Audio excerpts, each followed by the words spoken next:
ইসরায়েলে গিয়ে মোসাদের সাথে দেখা করে নাশকতার সবক নিয়ে এসেছেন সাদপন্থী নেতারা। শুনতে অবিশ্বাস্য মনে হলেও চাঞ্চল্যকর এই প্রতিবেদন প্রকাশ করা হয়েছে জাতীয় একটি গণমাধ্যমে। আমি অনন্ত জলিল ও মুফতি ওসামা ভাই। খবরের সূত্র অনুযায়ী 2016 সালে সাদপন্থী শীর্ষ নেতা ওয়াসিফের ছেলে মুফতি ওসামা এবং চলচ্চিত্র নায়ক অনন্ত জলিল ইসরায়েল সফর করেছেন। তাদের সাথে সবুজ নামে রহস্যময় আরেক ব্যক্তিরও নাম পাওয়া গেছে। এ সময় মোসাদ প্রধানের সাথেও তারা সাক্ষাৎ করেছেন মর্মে সেই সংবাদে জানানো হয়েছে। মূলত তাদের ইসরায়েল সফরের পরেই তাবলিগের মধ্যে বিভক্তি চরম আকার ধারণ করে, যার পরিণতিতে 2018 সালের 1 জানুয়ারি হত্যাকাণ্ডের মতো ঘটনা সংঘটিত হয়। সরকারের চোখে ধুলো দিয়ে ইসরায়েল সফরের কারণে তারা দেশে ফেরার পরেই তৎকালীন আওয়ামী সরকার তাদেরকে গ্রেফতার করতে চেয়েছিল, কিন্তু আওয়ামী লীগের শীর্ষ নেতৃবৃন্দ এবং ভারতের হস্তক্ষেপের কারণে তাদের গ্রেফতার করা সম্ভব হয়নি। পরবর্তীতে তৎকালীন স্বরাষ্ট্রমন্ত্রী আসাদুজ্জামান খান কামালের সাথে সখ্যতা তৈরি করেন অভিযুক্ত মুফতি ওসামার পিতা ইঞ্জিনিয়ার ওয়াসিফ।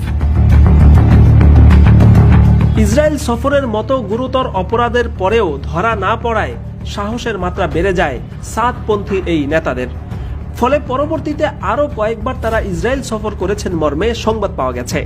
এমনকি মোসাদ প্রধানের সাথে নিয়মিত যোগাযোগের পাশাপাশি তাদের মাঝে একাধিকবার দেখা সাক্ষাৎ হয়েছে। চাঞ্চল্যকর এই তথ্য ফাঁস হওয়ার পরে একাধিকবার চেষ্টা করেও অনন্ত জলিলের সাথে যোগাযোগ করা সম্ভব হয়নি।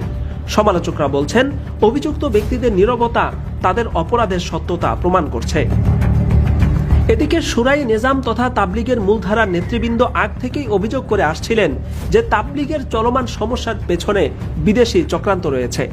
বিশেষ করে ভারত এবং ইসরায়েলের যোগসাজশেই সাদপন্থীরা দিনের এই মেহনতকে ধ্বংসের পায়তারা করছে, যাতে এর মাধ্যমে মুসলিম জাতি নিজেরাই দ্বন্দ্ব কলহে লিপ্ত হয়ে যায় এবং ভারত ও ইসরায়েলের দিকে মনোযোগ দেওয়ার সুযোগ না পায়।